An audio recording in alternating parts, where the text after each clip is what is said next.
Broadcasting live from the Business RadioX studios in Atlanta, Georgia, it's time for Coach the Coach Radio. Brought to you by the Business RadioX Ambassador Program, the no-cost business development strategy for coaches who want to spend more time serving local business clients and less time selling them.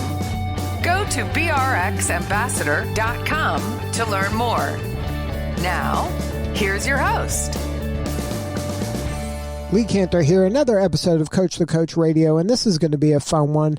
Today on the show, we have Raul Hernandez with Do Good Work. Welcome, Raul. Have me, Lee. Well, I'm excited to learn what you're up to. Tell us a little bit about Do Good Work. How are you serving folks? We're serving them with management and growth consulting for digital consultants to help them grow. So what's your backstory? How'd you get into this line of work? By accident, actually. So I was helping grow digital firms online, and that led to helping teams double and triple online. And these are not like small growth, like multi-million-dollar companies. And it led to being able to have a mentor tell me that I should put my experience into writing, wrote a book. And then from there, I went into consulting other firms grow. I've helped clients 5X their MRR. I've helped clients double their revenue in months. And it's been just a fun ride helping the digital consultants conquer this new economy. So now, what does the term digital consultant mean? Digital consultants are the ones who are having a lot of fun right now because they're taking their services online and being able either to provide digital services to other business owners and or consulting services to being able to help other businesses in either operations, product, or growth. Yeah, that includes marketing. So what's a digital consulting product? Digital consulting products could either be, for example, let's say you are a service provider. I have a good buddy of mine here that he runs a fractional CFO company, right? They do services. However, a product, a digital product could be, some of his clients may not be ready for the services. Maybe it is a 12-week curriculum with fractional supports. It could be an actual just educational product. It could be as simple as an ebook or a digital book. That's like the lowest tier type of product, but there's so many ways to be able to digitize and productize services and products. And that's why taking advantage of that in this new economy is so important. So is that, you feel, a missed opportunity for a lot of service providers? They're looking at their service as the only thing that they could sell, and you feel that in the right hands, creating and selling some sort of a digital product, whether it be a book or a course or videos or something that just can be delivered digitally, can really accelerate and open up a lot of room for growth for organizations? Yeah, so that's, if we're looking at the framework, so I'm a frameworks guy to deliver growth. If we're looking at the framework, it's important to understand your product matrix. Everyone likes options. Me, when I buy stuff, I like options. When I work with team members and helping them grow, we give options to clients to be able to work with them. Because if you just give one option, then you're telling them that I don't want to work with you. But if you give multiple options, multiple modalities, or different ways to engage with a service or a result, because at the end of the day, people just buy results. When you create multiple options, you can get creative in how you deliver results through the different mediums, time lengths, and price points. The emphasis of a digital good, like if you just make a course and you just put it online, well, that's nice. It's a starting point, but we always have to ask the answer or the question, who cares? And the answer to that question is extremely important, because if your audience, your ideal customer, isn't able to grab value from that alone, and typically the course consumption rates are like 10%, it's how can we deliver a service or a digital good or a product in such a way where the consumption is increased, the value is delivered, and results are seen, even if the time frame might be slower. Because we all know the difference. Like if you hire someone to do the job for you, the execution is quicker than if you go through a self-study course. So when you're helping your clients with their product matrix options, what are kind of some examples of those? You mentioned ebook, you mentioned a course. So like, where does that all fit into this matrix?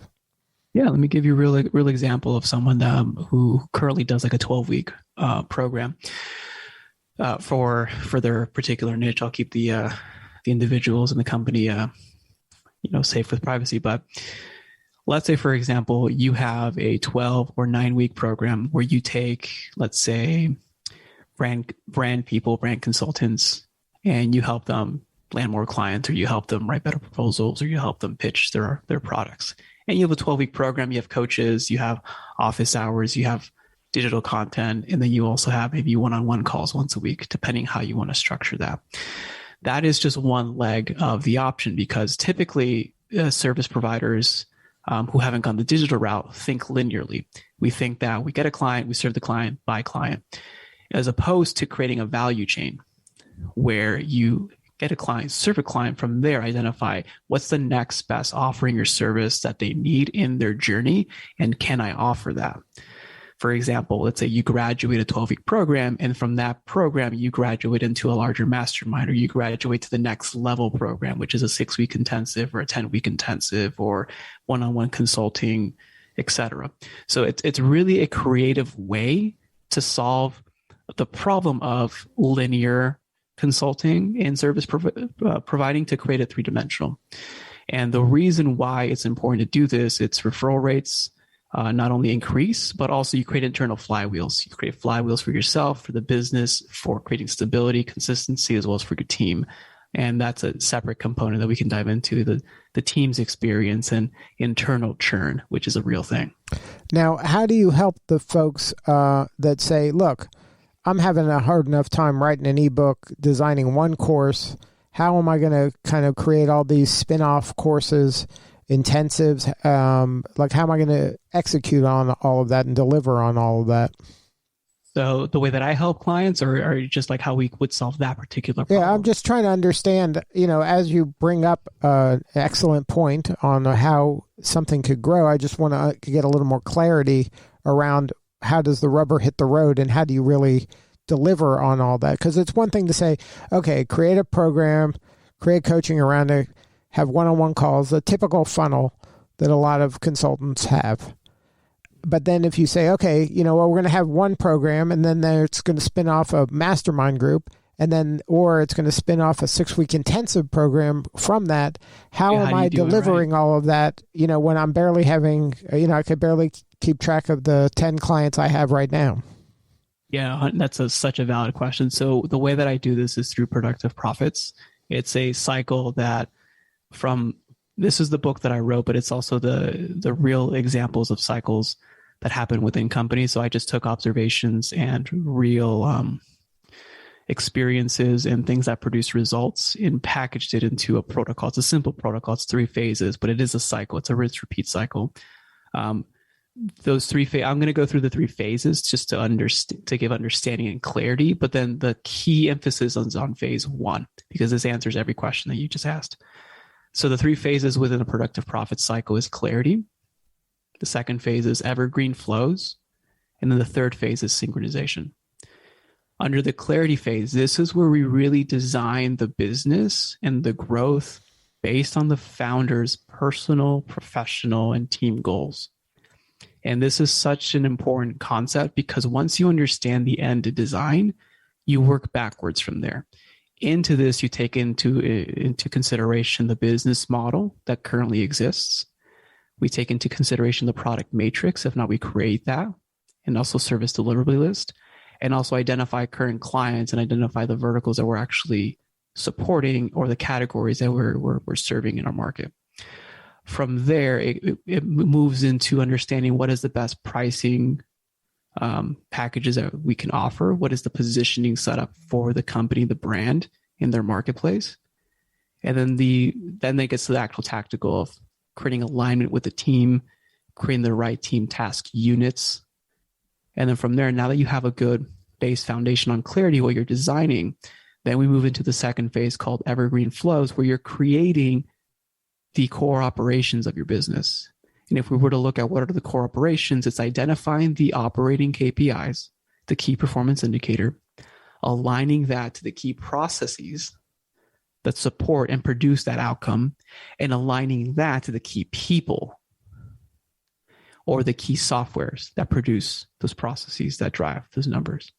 When we do that, this takes into account a lot of the teams, the humans in your team, their perception, their growth, their development plans, their training, how we actually work to deliver what we say we do. And then on the final leg of the phase is synchronization. And here is where you tie everything together, where you tie the processes, you train the team, you support with leadership training, with personal development training, and you have consistent monitoring in place and audits, of course, just to make sure that what is built is being executed over time. And results are a combination of that, consistency of actions over time. So that's why the synchronization phase focuses on the consistency and has parameters to measure over time. So when we do the cycle, rinse and repeat, the first round, it's a good clarity, building a good foundation. The second round is building on top of that. But once you start spinning that, it becomes less of a heavy lifting, really, because it's already in motion. And then you're not necessarily saying, okay, we're going to start with these 10 offerings. It might be, let's start with one, build on that, be good at this, be great at this, deliver results, and then layer on it, then rinse and repeat the whole process with the second one, and then just keep layering and layering and layering. Exactly. And the beauty of it is a lot of founders don't know where they actually want to take it. Like I'll be honest, I had a call with a client that I think we're over a year now. And we're like, oh, cool. Where do you want to take this? Are you looking to roll up, sell, exit, merge, buy? Like what's the end game? Because a lot of service-based businesses are just cash flow businesses. What is the asset that you're building? And I think that's an important question to ask. If it's an asset as it is a software that you're building internally, if it's an asset as a business to sell. And that's why the clarity phase is one, overlooked, but two, the most important. Because if you don't know what you're building and designing for, then you're just moving in action over time. And when did you kind of figure out, hey, I have something here that can be scaled in this manner? For me personally, or like how? Yeah, for you personally, as you develop this working for somebody else. How did you know that this was something that you could then productize? Oh yeah, I mean, when I was doing this, I was like in the CX roles, and doing that and scaling that, like it was a mentor who identified, hey, this is unique, and a lot of other people need help with it, and it's that multiplied by repetition. So just but you were doing the work and you didn't realize it. Somebody had to point it out to you. I mean, you don't know how valuable it is to ride a bike until other people tell you that they can't ride a bike, or like we take advantage or for granted things that come easy to us until someone else tells us, hey, this is actually valuable. Now, how did you figure out this process on your own? Was it trial and error, or you were somebody told you to do some of these things and you figured some of them out yourself? Everything that I ever write, everything that I've compiled into Productive Profits, it's built off two things: experience and results. So it's honestly testing, doing it, and then logging what works. Now, do you have any advice for folks out there who are maybe not ready for your services, but would like, some of the results that you talk about? Is there some low-hanging fruit that anybody could do today, some action they could take today that could help them on their way? Yeah, I mean, so the way that this is my business philosophy. Information is free, and it should always be free. I don't charge for information. It's transformation that we need skin in the game. Because if people want to see a result, you got to put skin in the game. If not, you'll never get a result ever. So for information, I have everything from Productive Profits online on my newsletter, on the website, on the blog, the podcast. I drop consistent new insights, new things that are working. And this is me compiling all the frameworks and strategies that I've either done or see that are working within the teams that I lead, anywhere from companies doing 800,000 a year to trying to grow to 50 million plus a year. So I give that away all on my social, on the podcast, on the blog.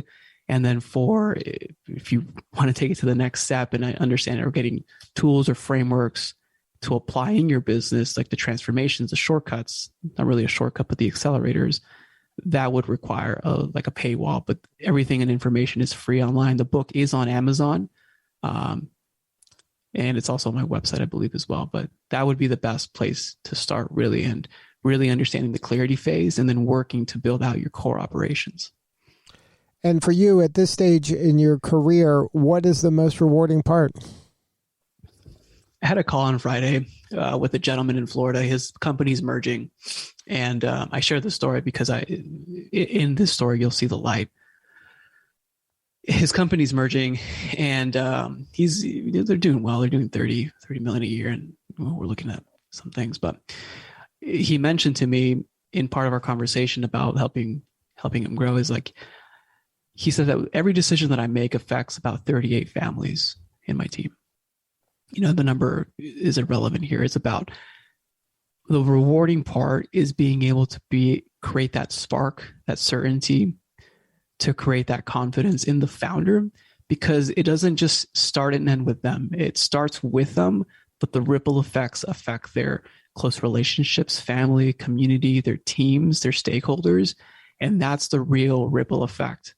And that to me is why I do this. That's a lot of other reasons why behind that, but that to me is the main reason why I love just doing this kind of work.